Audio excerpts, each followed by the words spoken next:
Welcome back. इस video के अंदर जो है वो हम पाइथन कोड लिखने के लिए अपनी डेवलपमेंट एनवायरनमेंट को जो है वो सेटअप करेंगे। तो हमारे पास डिफरेंट जो है वो प्लेटफॉर्म्स हैं जिनको यूज़ करके जो है वो हम पाइथन को जो है वो कोड लिख सकते हैं। लेट्स से कि हमारे पास है पाइचार्म, हम वीएस कोड को भी जो है वो यूज़ कर सकते हैं। सो इस कोर्स का जो मैं यूज़ करूँगा वो है हमारे पास जुपिटर नोटबुक। तो उसको डाउनलोड करेंगे सबसे पहले आपको जाना पड़ेगा यहाँ पे गूगल के ऊपर, यहाँ पे आप लिखेंगे anaconda.com और यहाँ से जो एनाकोंडा है उसको वहाँ से जो है वो आप डाउनलोड कर लेंगे। तो आप इसको जो है वो इजीली इंस्टॉल कर सकते हैं। तो मैंने इसको जो है वो पहले से जो है वो इंस्टॉल किया। उसको जो है वो इंस्टॉल करने का जो प्रोसेस है वो बहुत ही जो है वो इजी है।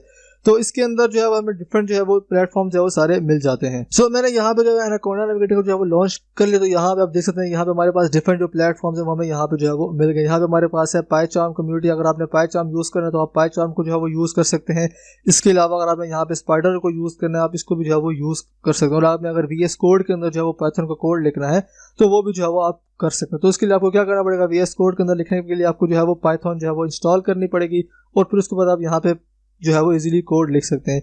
सो इस कोर्स के अंदर जो मैं यूज़ करूँगा वो है हमारे पास है जुपिटर नोटबुक, जो कि बहुत ही जो है वो अच्छा टूल है जो कि हम इस कोर्स के अंदर जो है वो यूज़ करेंगे। इसको यूज़ करके हम इजीली जो पाइथन का कोड है वो हम लिख सकते हैं। तो इसको मैंने यहाँ पे जो है वो लॉन्च कर रखा है। तो मैं यहाँ पे जाऊँगा अपने ब्राउज़र के अंदर। तो यहाँ पे आप देख सकते हैं कि यहाँ पे जो जुपिटर नोटबुक है जब उसको हम लॉन्च करेंगे तो हमारे पास इस तरीके से जो है वो कुछ नज़र आएगा। एंड देन उसके बाद हमने क्या करना है कि हमने यहाँ पे क्लिक करना है न्यू के बाद ऊपर। तो यहाँ पे मैं ऐसे क्लिक करूँगा तो मेरे पास यहाँ पे एक न्यू नोटबुक जो है वो यहाँ पे बन जाएगी। तो फिर इसके अंदर हमारे पास होते हैं डिफरेंट सेल्स होते हैं। हम सेल के अंदर जो है वो कोड लिखते हैं। जैसे लेट्स से कि मैं यहाँ पे लिख लेता हूँ प्रिंट, एंड देन ये जो हमारा जो है वो पहला कोड भी हो जाएगा। मैं यहाँ पे लिख लेता हूँ प्रिंट हेलो पाइथन में, यहाँ पे जो है वो लिखूंगा। तो अब इसको मुझे रन करना है। तो मैं सिंपली क्या करूँगा, मैं शिफ्ट इंटर दबाऊंगा तो मेरा जो कोड होगा वो रन हो जाएगा और यहाँ पे जो आउटपुट होगी वो हमें यहाँ पे जो है वो शो हो जाएगा। तो यहाँ पे इस लिहाज से जो टूल है ये बहुत ही अच्छा है। जैसे हमने अगर एक लाइन लिखी है, हमें इसको चेक करना है कि ये सही है कि नहीं, तो हम सिंपली जो है वो इसको इजीली रन कर सकते हैं और अपनी आउटपुट जो है वो देख सकते हैं। अगर हम कोई दूसरा यूज़ करते हैं पाइचार्म वगैरह तो हमें इसको क्या करना पड़ेगा, हम पहले सारा कोड लिखेंगे फिर उसको रन करेंगे।